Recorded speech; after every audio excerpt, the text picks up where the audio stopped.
पांडे को नमन। श्रीमान प्रधानाचार्य महोदय जी, समस्त देवतुल्य गुरु जी, मेरे साथ पढ़ने वाले भाइयों तथा बहनों, मैं मुस्कान नहारी कक्षा 12 की छात्रा। मैं एक देश एक चुनाव के पक्ष में बोलने जा रही हूँ। आज इस सदन की राय में अपनी राह से विलग्न होते हुए निर्विवाद रूप से ये बताना चाहती हूँ कि एक देश एक चुनाव लड़े और भारत के बेहतर भविष्य के लिए आवश्यक है, अभी तो नितांत आवश्यक है। महोदय जी, एक देश एक चुनाव से यह तात्पर्य है कि भारत में लोकसभा और विधानसभा के चुनाव एक साथ होने चाहिए। महोदय जी, जब मैं विषयों को पढ़ती हूँ और देखती हूँ, भारत के बेहतर भविष्य की बात करती हूँ और देखती हूँ कि जब जवाहरलाल नेहरू 14 अगस्त 1947 को जवाहरलाल नेहरू ने भाषण दिया था और वहाँ पर भारत को एक नया स्वप्न दिखाया गया था, भारत को एक नई राह दिखाई गई थी। वहाँ पर उपस्थित सभी जनों ने ये बात सुनी थी, ये भाषण सुना था। इसी से हमें संविधान मिला और इसी विविध रूप से हमें संविधान मिला और संविधान लागू हुआ। एक देश एक चुनाव मत बेचो दरबारों में, एक देश एक चुनाव तुम मत बेचो दरबारों में। यह नेताओं के लिए हीरा है कोयलों की भंडारों में, यह नेताओं के लिए हीरा है कोयलों की भंडारों में।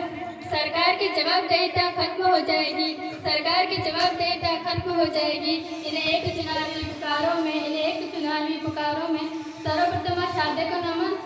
मंच पर विराजमान श्रीमान प्रधानाचार्य महोदय जी, मेरे गुरुजी तथा मेरे भाइयों और बहनों, मैं गिंजल परमार कक्षा 12वीं की छात्रा हूँ। इस सदन की राय से मैं एक देश एक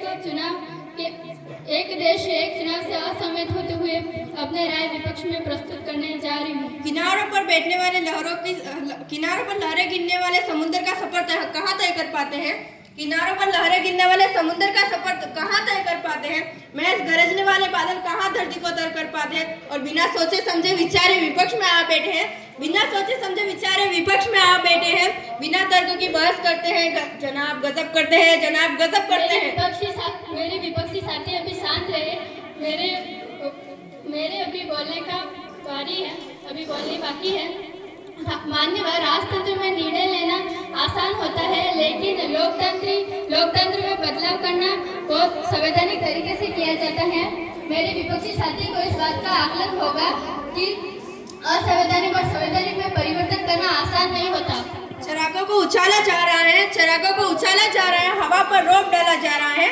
हम ही बुनियाद है इस घर की और हम ही को घर से निकाला जा रहा है, हम ही बुनियाद है इस घर की और हम ही को घर से निकाला जा रहा है। हम परिवर्तन की बात करते हैं और यदि परिवर्तन संसार का नियम है, हम परिवर्तन की बात करते हैं तब हमें समस्याएं गिनाई दी जाती है। अगर हम एक साथ हो तो क्या हम समस्या से नहीं लड़ सकते? एक लहर समुद्र को गतिमान बना देती है, कोयल निर्जन को स्वरवान बना देती है। ये दो बाहें जमाने भर में क्या कुछ न कर बैठेगी जब पूजा पत्थर को भगवान बना देती है। जब देश में परिवर्तन की जरूरत ना हो तो देश परिवर्तन की बात करना भी सही नहीं है। जब देश में परिवर्तन की जरूरत नहीं हो तो देश में परिवर्तन की बात करना भी सही नहीं है। मेरे विपक्षी इस बात को जानते हैं कि जब किसी राज्य में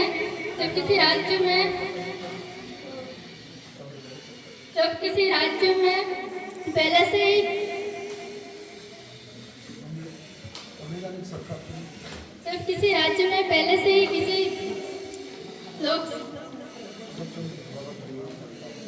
लोकतंत्र द्वारा चुने गए सरकार बन गई है तो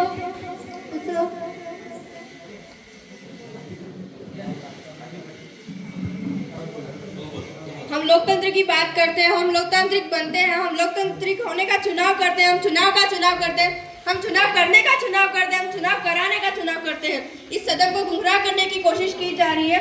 यह मौजूदा सरकार जो इस नीति की जनक है, आप भूल गए 1952, 1957, 1962 और 1967 को जब इस नीति से चुनाव कराया गया था तब लोकतंत्र खतरे में नहीं पड़ा था।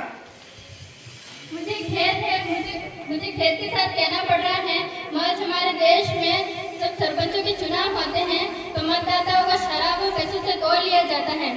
तो मैं कैसे मान लूं कि उस देश में भ्रष्टाचारिता खत्म हो जाएगी और अचानक से ईमानदारी पैदा हो जाएगी? यहाँ केवल एक ही शब्द की पुनरावृत्ति मेरे विपक्ष साथी कर रहे हैं, वो है लोकतंत्र और पक्ष को भी अलोकतांत्रिक होने का दावा कर रहे हैं, आरोप लगा रहे हैं। मैं बता देना चाहती हूँ कि हम भी लोकतंत्र से उतना ही प्रेम करते हैं जितना कि ये करते हैं, आप करते हैं, लेकिन हम धरातल को देखते हैं हमें धरातल नजर आता है, जो आपको धरातल नजर नहीं आता है। मैं होली का उदाहरण लेती हूँ। एक भासौर के एक मोहल्ले में यदि एक दिन होली मनाई जाए, दूसरे मोहल्ले में दूसरे दिन होली मनाई जाए, तो क्या हमें असुविधा नहीं होगी? अवश्य ही हमें असुविधा होगी। चुनाव एक ऐसी सुविधा है जिसमें हम अपनी समस्या को हल करने की कोशिश करते हैं। अगर चुनाव ही हमारे लिए सुविधा उत्पन्न करेगा तो क्या होगा? यदि हमारे देश में एक साथ चुनाव करवाए गए तो अनुच्छेद 356 का उल्लंघन होगा और सरकार की जवाबदेहिता बिल्कुल खत्म हो जाएगी। हम सब जानते हैं कि हमारे जो नेता होते हैं वो अपनी जिम्मेदारियों से भागते हैं, तो उन्हें उसमें 5 साल की स्थायी सत्ता दे देना, उन्हें लापरवाह और तानाशाही बनाना होगा। इस देश में एक साथ चुनाव कराना देश के हित में नहीं बल्कि अहित में है। इससे समय जरूर बचेगा और भ्रष्टाचारिता कभी खत्म नहीं होगी, भ्रष्टाचारिता कभी खत्म नहीं होगी। अंत में यही बात दोहराऊंगी, देश के एक साथ चुनाव करवाना देश के हित में नहीं बल्कि अहित में है। एक देश एक चुनाव तुम मत बेचो दरबारों में, एक देश एक चुनाव तुम मत बेचो दरबारों में। यह नेताओं के लिए हीरा है कोयलों की भंडारों में, यह नेताओं के लिए हीरा है कोयलों की भंडारों में। देश में एक साथ चुनाव नहीं करवाना चाहिए, नहीं करवाना चाहिए, नहीं करवाना चाहिए। धन्यवाद।